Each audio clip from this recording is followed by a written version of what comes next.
ತಹಶೀಲ್ದಾರ್ ಕಚೇರಿ ಎದುರೇ ರಾಶಿ ರಾಶಿ ಕಸ ಹಾಗೂ ಗಲೀಜು ನೀರು ಕಣ್ಮುಚ್ಚಿ ಕುಳಿತ ತಾಲೂಕಾಧಿಕಾರಿಗಳು. ಎಸ್ ವೀಕ್ಷಕರೇ, ಈ ದೃಶ್ಯವನ್ನ ತಾವು ಒಮ್ಮೆ ನೋಡಿ. ಅರೆ ಏನಪ್ಪಾ ಇದು, ಸಾರ್ವಜನಿಕ ಜಾಗನ ಅಥವಾ ಕಸ ಡಂಪಿಂಗ್ ಯಾರ್ಡಾ ಅಂತ ತಮಗೆ ಅನಿಸಬಹುದು.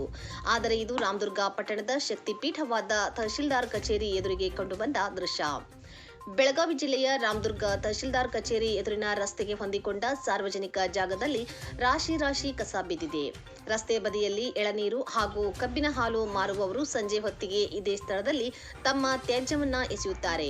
ಮಳೆ ನೀರು ನಿಂತು ಸೊಳ್ಳೆಗಳ ಕಾಟವೂ ಅತಿಯಾಗಿದೆ.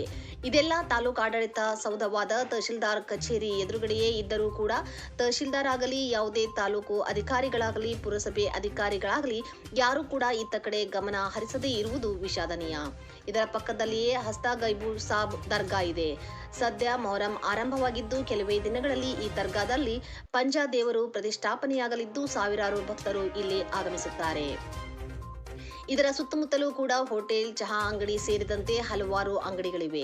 ಈ ಕಸದ ರಾಶಿಯಿಂದ ಬರುವ ಗಬ್ಬು ವಾಸನೆ ಮತ್ತು ಸೊಳ್ಳೆಗಳ ಕಾಟದಿಂದ ಸಾರ್ವಜನಿಕರು ಬೇಸತ್ತಿದ್ದು ರಾಮದುರ್ಗ ತಹಶೀಲ್ದಾರ್ ಹಾಗೂ ಪುರಸಭೆ ಅಧಿಕಾರಿಗಳು ಈತ ಕಡೆ ಗಮನ ಹರಿಸಿ ಕೂಡಲೇ ಈ ಜಾಗದಲ್ಲಿ ಸ್ವಚ್ಛತಾ ಕಾರ್ಯವನ್ನು ಕೈಗೊಂಡು ಮತ್ತೆ ಇಲ್ಲಿ ಯಾರೂ ಕೂಡ ಕಸ ಹಾಕದಂತೆ ಕ್ರಮ ವಹಿಸಬೇಕೆಂದು ಸಾರ್ವಜನಿಕರು ಆಗ್ರಹಿಸುತ್ತಿದ್ದಾರೆ. ವರದಿ ಅಫ್ತಾಬ್ ಸರ್ಮುಲ್ಲಾ, ರಾಮದುರ್ಗ.